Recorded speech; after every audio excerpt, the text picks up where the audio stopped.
Interstellar objects हमेशा से ही धरती के आसपास से गुजरते रहते हैं, लेकिन कभी कभी आते हैं ऐसे मेहमान जिनसे नजर हटाए नहीं हटती। ऐसा ही एक ऑब्जेक्ट है 3i एटलस।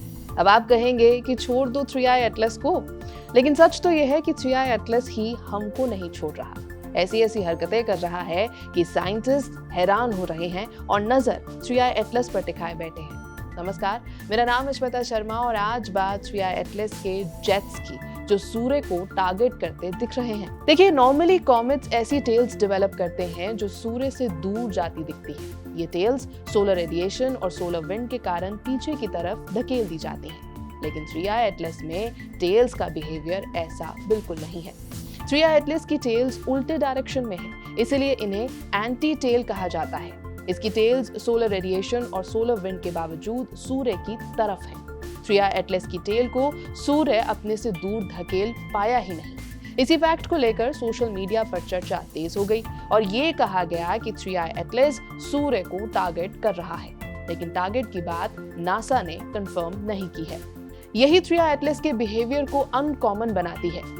इसके अलावा ये tail narrow jet like features दिखा रही है। ये जेट्स स्टैटिक नहीं थे। इनफैक्ट ये जेट्स समय समय पर हिलते हैं, वॉबल करते हैं और इनका पोजीशन भी धीरे धीरे लेकिन एक रेगुलर तरीके से शिफ्ट होता है। इस बिहेवियर के कारण ही थ्योरीज में कहा गया था कि कुछ कॉम्प्लेक्स घट रहा है इस कॉमेट के कोर में, यानी न्यूक्लियस में। इन जेट्स का पता कैसे चला? 3i एटलस को 37 रातों तक ऑब्जर्व किया गया, अर्ली जुलाई से अर्ली सितंबर तक। इस दौरान 3i एटलस के कोमा की शेप बदलती रही। अगस्त से पहले ये एक डस्ट के फैन की तरह दिख रहा था। अक्टूबर के पास क्लियर टेल दिखाई देने लगी जो सूर्य से दूर की डायरेक्शन में थी, यानी कि ऑपोजिट डायरेक्शन में। और ये जेट्स 7 अलग अलग रातों पर दिखे।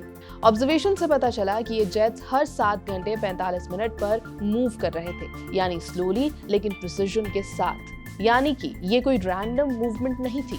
अब बात आती है वॉबलिंग की, यानी हर वक्त हिलते हुए दिखते मूवमेंट की। इसकी एक्सप्लेनेशन है रोटेशन। जब कॉमेट घूमता है तो सरफेस से गैस और डस्ट अलग अलग डायरेक्शन में रिलीज होती है, इसलिए धरती से देखने पर ये मूविंग दिखता है, यानी कि वॉबली लगता है। साइंटिस्ट के हिसाब से एक फुल रोटेशन हर 15 घंटे 30 मिनट में कंप्लीट होता है। 3i एटलस का सफर खत्म होने के कगार पर है, लेकिन इस कॉमेट ने स्टडीज में नई चीजें जोड़ दी हैं, जिन्हें एवी लोब अनोमलीज कहते हैं। इस कॉमेट के जाते जाते भी ऑब्जर्वेशंस का दौर जारी रहेगा।